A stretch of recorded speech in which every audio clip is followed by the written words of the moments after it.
Մենք շարունակում ենք հարցազրույցների շարքը, հիմա կզրուցենք համաժողովի մասնակից Արգենտինահայ միջազգային իրավունքի մասնագետ Լուսիանա Մինասյանի հետ. Good afternoon.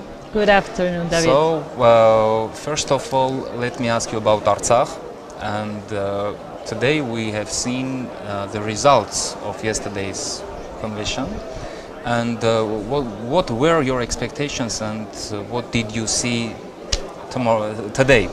Well, okay, I was proud of the results because I so much wanted that. Even when we were formulating these propositions in order to have it at the Citizens' Assembly, I didn't even like asking these propositions because I thought it was a 10 million people's problems. We cannot leave Artsakhi's alone with them. And it's not only about Artsakh and Armenia, it is about Artsakh, Armenia and diaspora. This is it. Like, there is no question about this. Okay, what do you think? How Azerbaijan doesn't do anything for example, the question of prisoners of war, or the recent developments in International Court of Justice. Is it possible? I mean, the international law, is it exist actually or not? Well, maybe like we should try to give short answers to whatever work has been done. I mean, Armenia has done a lot of work regarding POWs. Okay. First of all, identify them. If I'm not mistaken, by last year, yes, probably last year, we have a little less than 200 prisoners of war, and they were like very slowly released. Regarding the work of lawyers, what we do, for example, I'm a lawyer from Argentina, and I work jointly with Armenian Bar Association from United States. I work with the French Association, the Russian Association, the German Association. So working together gives better ideas to the group. And what we decided, for example, in Argentina, the issue with the POWs was very difficult. I've never been so many doors like knocking on our noses, like doors didn't open for the issues of POWs. And we were sending emails and contacting many NGOs, for example. So I mean, this human is rights some sort NGOs. of advocacy job. But for example, I have to say thank you and result the work done with the Vatican. In Argentina, we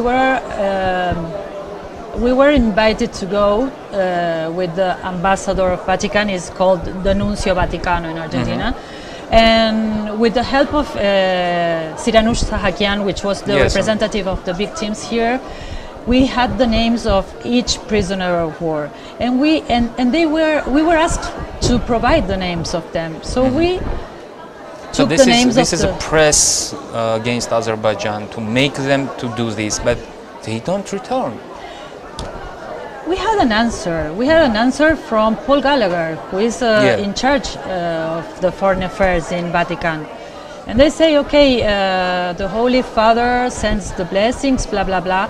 And he would take care, in a sense, in a polite way, he will take care of prisoner of war. And if, because of that letter, or because of that meeting, if at least one prisoner of war was released, it was a lot for us. And what we end up doing is like we were updating the list of the prisoner of wars. And by now we know that the ones who were like arbitrarily detained and also trialed in Baku, they are still in Baku. But the rest of them, like slowly, they have been released. Okay, there's a gap there. Maybe that's all that we can do. I mean, we have to think about what the government can do. The first obligation of the government was to be in terms with ICRC, so Armenia released all the prisoners of the war, and the one who was not doing the duties was Azerbaijan. Then, slowly, something happened, but we still have POWs there. So, sorry. What do you think? Why international law doesn't work in general?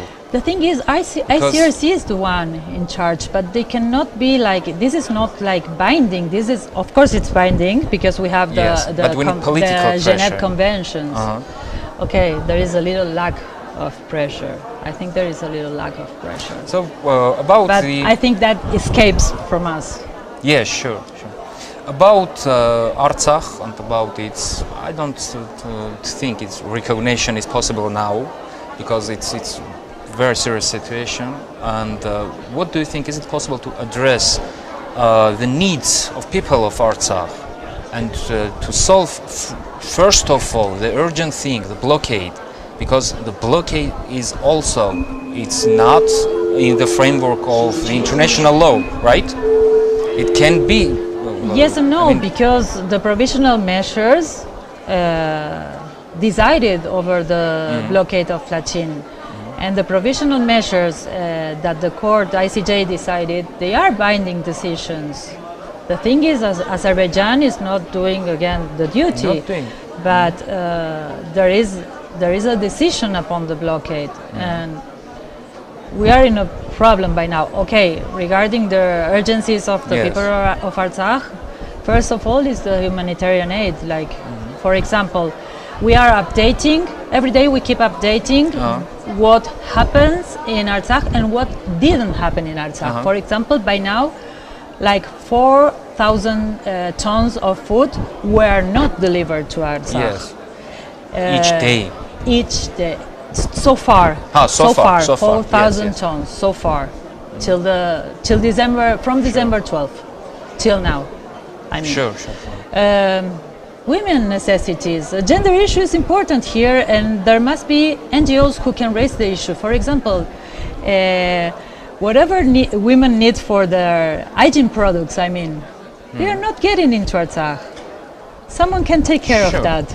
Of course, because I'm talking about this because gender issue is a nowadays raised issue. Like 2 days ago, we were celebrating International Women's Day here in Armenia. So this is an important issue. Even an issue raised a couple of years ago by Aurora Prize, when countries that consider women impure and don't get hygiene products. I don't want to put it like an urgency, but I'm saying this is happening. I understand. French lessons cannot be delivered online because kids, because of the lack of electricity, for example, and internet is being cut and reestablished, gas is being cut. 30,000 children. Education cannot be provided. We have many things that are urgencies by now. Well, it's very depressive actually, all of these issues. We have to take care of this. Luciana, thank you very much for the job you're doing and for this interesting talk. It comes from the heart. Thank you. Thank you very much. Հիշեցնեմ, մենք զրուցում էինք միջազգային իրավունքի մասնագետ արգենտինահայ Լուսիանա Մինասյանի հետ։